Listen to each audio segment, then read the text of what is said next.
Assalomu alaykum. Men Habiba Ozoda Sharof Rashidov nomidagi Samarqand davlat universiteti Urgut filial talabasiman. Bugun biz sizlar bilan o'quvchilarning darsdan tashqari tarbiyaviy jarayonlarda ma'naviy ishlarni tashkil etish mavzusini ko'rib o'tamiz.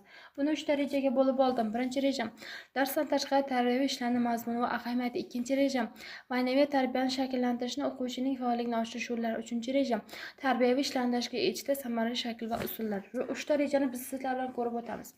Darsdan tashqari tarbiyaviy ishlarning mazmuni va ahamiyati. Bu darsdan tashqari tarbiyaviy faoliyat bu o'quvchilardan bo'sh vaqtlarini mazmunli tashkil etish, ularni ijtimoiy faol va ma'naviy barkamol shaxs qilib tarbiyalash jarayoni hisoblanadi. Bunday ishlar o'quvchilarda milliy g'urur va vatanparvarlik tuyg'usini mustahkamlaydi. Axloqiy, estetik va intellektual rivojlantirishga turtki beradi. Jamoada ishlash, liderlik va mas'uliyatni his etish ko'nikmalarini rivojlantiradi. Tarbiyaviy jarayonlar darsdan tashqari tabiat qo'ynida, muzey, kutubxona, teatrlarda o'tkazilishi o'quvchilarda dunyoqarashini kengaytirib boradi. Ikkinchisi, ma'naviy tarbiyani shakllantirishda o'quvchining faolligini oshirish yo'llari. Bu o'quvchi tashabbusi tamoyili har bir bola o'z qiziqishiga ko'ra tadbirlarda faol ishtirok etadi. Tarbiyaviy klublar va to'garaklar, ma'naviyat posbonlari, kutubxonalar klubi, vatanparvarlar, yosh ixtirochilar kabi hisoblanadi. Raqobat va motivatsiya eng faol o'quvchi eng yaxshi ijtimoiy loyiha tanlovi hisoblanadi. Ota-ona va mahalla hamkorligi orqali o'quvchilarni ma'naviy hayotga jalb etish hisoblanadi. Ma'naviy tarbiya faqat targ'ibot emas, shaxsiy namuna orqali o'rgatish muhim ustoz, ota-ona, yetakchi o'quvchilar misoli kabi hisoblanadi. Tarbiyaviy ishlarni tashkil etish samarasi ikki qismga bo'lib oldim.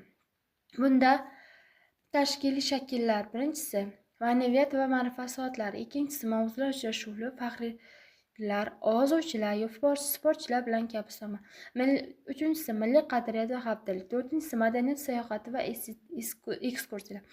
Beshinchisi ijtimoiy loyihalar va aksiyalar. Bunda yosh maktab, mehr usullash, kitob sovg'a qilish kabi. Ikkinchisi pedagogik usullar. Bunda interaktiv o'yinlar va treninglar hisoblanadi. Rolli sahnalar, deputatlar va viktorinalar, video va multimedia taqdimotlardan foydalanish. Ijtimoiy topshiriqlar, she'riy, rasmiy insho, dramaturgik kabi hisoblanadi. Xulosa qilib aytganda, darsdan tashqari tarbiyaviy ishlar va bu ma'naviy yutuq shaxsni shakllantirish samarali yo'llar hisoblanadi. Tarbiyachi o'quvchi har bir o'quvchining qiziqishlarini inobatga olib, ularni ijodkor, ijtimoiy faol, vatanparvar qilib tarbiyalashga xizmat qilishi lozim hisoblanadi. Ma'naviy tarbiya mohiyati va uni faqat darsdan emas, hayotiy sinovlar orqali ham ko'rib borishimiz mumkin. Asosiy adabiyotlar. Buni 3 ta adabiyotdan oldim. Birinchi adabiyotim O'zbekiston Respublikasi Prezidenti Shavkat Mirziyoyev nutqlari asoslaridan oldim.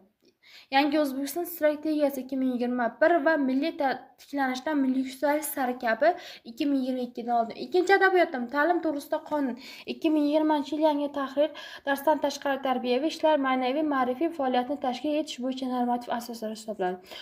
Uchinchi adabiyotim Kadrlar tayyorlash milliy dasturi 1997 ma'naviy axloqiy tarbiya shaxs kamoloti va uzluksiz ta'lim tizimida tarbiyaviy ishlarning o'rni haqida hisoblanadi.